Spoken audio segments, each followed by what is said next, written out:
Fuel cell electric cars, or FCEVs, provide drivers with the same benefits as current gasoline vehicles, with a comparable driving range and refueling in just a few minutes.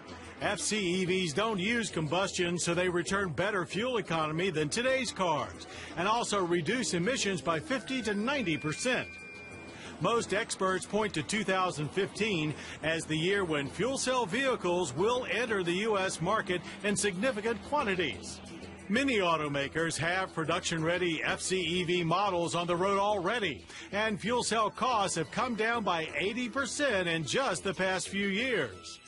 Honda has been leasing their FCX Clarity to consumers since July of 2008, and the FCEV Toyota Highlander can travel 430 miles on a single tank of hydrogen while achieving the equivalent of nearly 70 gasoline miles per gallon.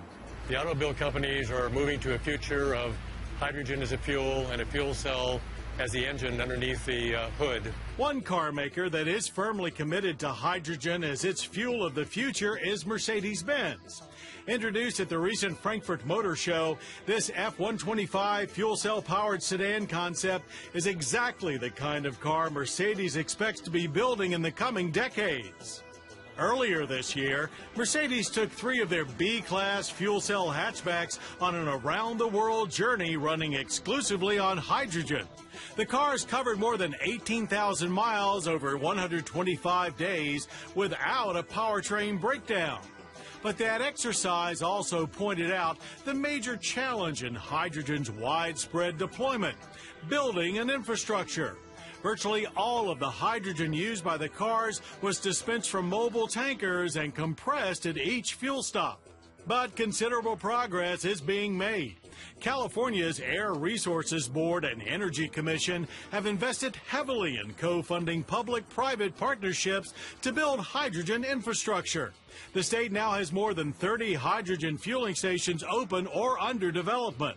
And if adequate fueling is available, they expect to have up to 53,000 fuel cell vehicles on the road in California alone by the end of 2017. The way I'm getting the hydrogen right now is from a station in West Los Angeles at a Shell station, and they're electrolyzing water using renewable energy. So this car, from the whole operation of the vehicle, is non-polluting. No other car can match that right now. The challenge of building hydrogen infrastructure has spawned some truly outside-the-box thinking.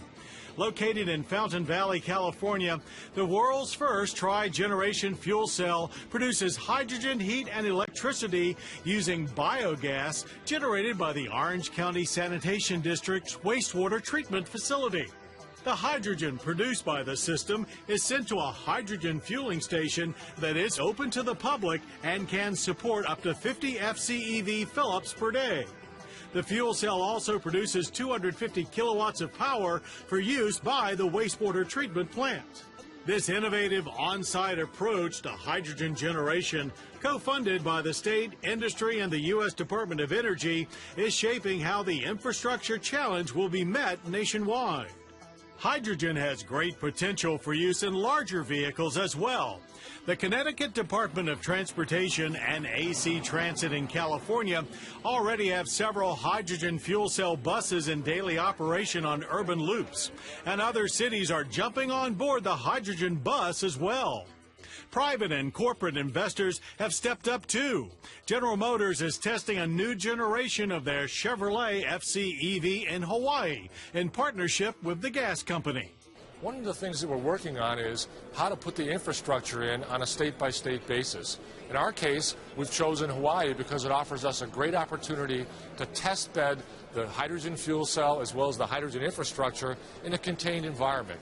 The tipping point to widespread hydrogen fuel cell vehicle acceptability will be reached when the amount of vehicles and fueling stations is enough to attract significant public support and private investment. Thanks to continued collaboration between energy suppliers, car makers, and the government, the promise of hydrogen as the fuel of the future is becoming a reality right here and now.